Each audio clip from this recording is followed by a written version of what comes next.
Hujambo mtazamaji wa Zone Media, naitwa Victor Moshi, karibu sana. Waziri wa mambo ya nje wa Irani Abbas Araghchi amesema kuwa atakutana na wajumbe wa Ulaya siku ya Jumamosi, huku akisisitiza kuwa Irani haitakubali kamwe kufanya mazungumzo kuhusu uwezo wake wa makombora. Akizungumza na vyombo vya habari vya ndani vya Irani siku ya Ijumaa, Araghchi alieleza kuwa Marekani imekuwa ikitaka kuwa na nguvu kuanzisha mazungumzo na Irani, lakini Irani imekataa kwa sababu Marekani ni mshirika wa jinai zinazofanywa na utawala wa Israel dhidi ya Irani. Tumeweka wazi kwao kwamba maadamu hujuma dhidi yetu inaendelea, basi mazungumzo hayana maana yoyote, alisisitiza Araghchi. Wakati huo huo, Araghchi alisema kuwa atafanya mazungumzo na mawaziri wa mambo ya nje wa mataifa matatu ya Ulaya EU, ambayo ni Ufaransa, Ujerumani na Uingereza, baadaye leo kufuatia ombi lao la mazungumzo ya ana kwa ana. Aliongeza kuwa mazungumzo hayo yatalenga mpango wa nyuklia wa Iran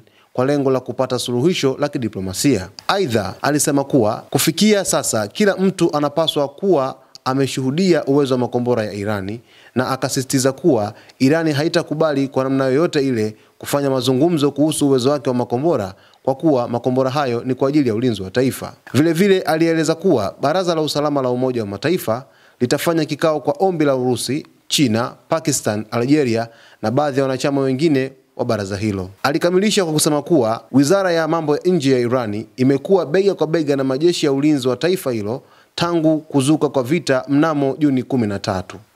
Mtazamaji wa Zone Media, taarifa hii inahusu ujumbe ambao waziri wa mambo ya nje wa Iran Abbas Araghchi amesema kwamba hatofanya mazungumzo kuhusu uwezo wa makombora ya Irani, kwa sababu makombora ya Irani yanabakia kuwa kama siri ya taifa na sio kwa ajili ya kuweza kuzungumza na kueleza ni kwa jinsi gani makombora hayo yana uwezo wa hali ya juu.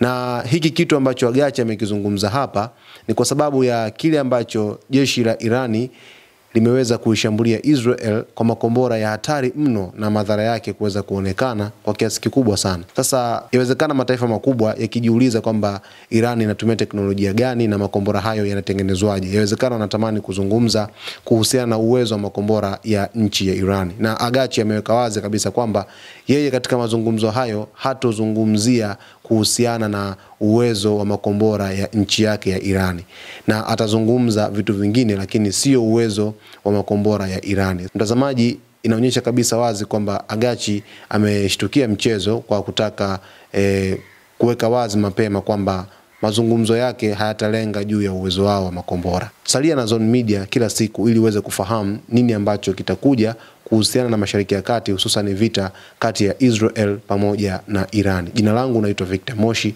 Asante kwa kuichagua Zone Media.